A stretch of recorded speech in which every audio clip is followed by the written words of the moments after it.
بسم اللہ الرحمن الرحیم، السلام علیکم ورحمۃ اللہ وبرکاتہ۔ دوستو، آج کے اس ویڈیو میں بتانے جا رہا ہوں عثمان غازی کے پڑپوتے کے بارے میں، یعنی اورحان غازی کے پوتے کے بارے میں بتانے جا رہا ہوں۔ میں اس ویڈیو میں اس کے بارے ڈیٹیل سے بتاؤں گا۔ آپ کو معلوم ہے کہ سلطان مراد کی شہادت کے بعد اس کا بیٹا بایزید تخت نشین۔ دوستو، ویڈیو کو شروع کرنے سے پہلے آپ سے ریکویسٹ کرتا ہوں کہ ویڈیو کو لائک شیئر ضرور کر دے، اور اگر ابھی تک ہمارے اس چینل کو سبسکرائب نہیں کیے ہیں تو چینل کو سبسکرائب ضرور کر دے۔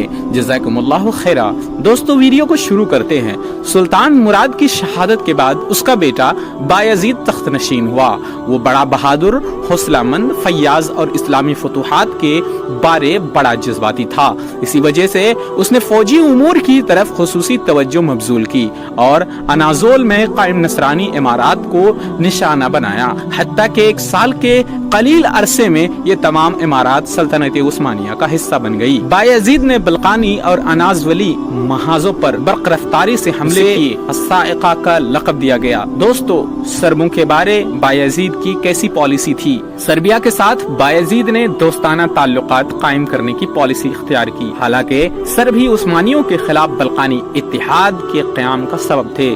اس سے بایزید کی غرض یہ تھی کہ وہ دولت سربیا سے اپنے اور ہنگری کے درمیان ایک دیوار کا کام لے۔ بایزید ایک ایسے حلیف کی ضرورت محسوس کرتا تھا جو ایشیائی کوچک کی اسلامی ترکی سلجوقی امارات کے بارے میں اس کی نئی عسکری پالیسی میں اس کے کام آ سکے۔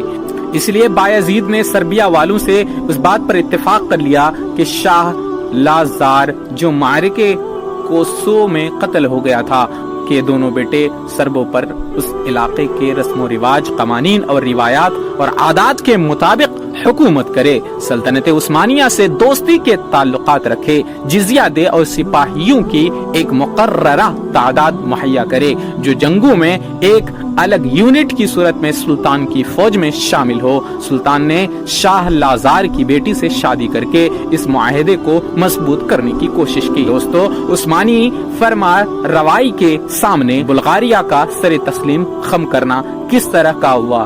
سربوں کے ساتھ افہام و تفہیم کے بعد 797 ہجری 1393 عیسوی کو بایزید بڑی برق رفتاری کے ساتھ بلغاریہ کی طرف بڑھا اور اس پر قبضہ کر لیا۔ یہاں کی پوری آبادی نے اپنی گردنیں خم کر دی اور اس کے ساتھ ہی اس کی سیاسی آزادی ہمیشہ کے لیے ختم ہو گئی۔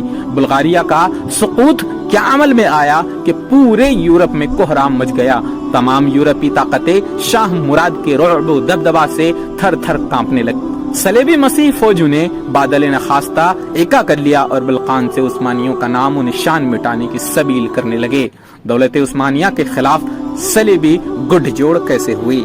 شاہ ہنگری سچموند اور یورپ نے ہم بونیفارس دولت عثمانیہ کے خلاف صلیبی مسیحی یورپی اتحاد کی تبلیغ کے لیے اٹھ کھڑے ہوئے۔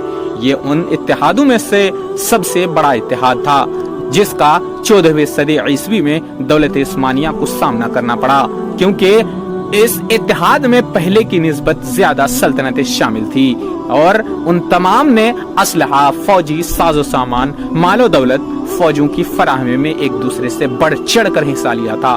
اس صلیبی حملہ میں تقریباً 12 لاکھ جنگجوؤں نے حصہ لیا جو مختلف قومیتوں سے تعلق رکھتے تھے، مثلا جرمنی، فرانس، انگلستان، اسکاٹ لینڈ، سوئٹزرلینڈ، جنوبی زیر علاقے اور اٹلی کے بعض امارات۔ 800 ہجری 1396 میں صلیبی فوجیں ہنگری کی طرف بڑھے، لیکن سپہ سالاروں اور سرداروں کے درمیان اور سچموند کے درمیان جنگ سے پہلے اختلافات پیدا ہو گئے۔ سچموند اس بات کو ترجیح دیتا تھا کہ صلیبی لشکر انتظار کرے اور جب عثمانی لشکر حملہ کرے تو وہ تب جنگ شروع کرے، لیکن باقی سپہ سالار اس انتظار کے حق میں نہیں تھے۔ انہوں نے بغیر کسی انتظار کے اپنی فوجوں کو حملے کا حکم دیا اور وہ دریائے دانوب کے ساتھ ساتھ نشیب میں اترتے گئے، حتیٰ کہ بلقان کے شمال میں نیکو بولیس تک پہنچ گئے۔ یہاں پہنچ کر انہوں نے شہر کا محاصرہ کر لیا اور شروع میں انہیں عثمانی فوجوں کے مقابلے میں کامیابی ہوئی، لیکن بایزید اچانک نمودار ہوا۔ اس کے ساتھ تقریباً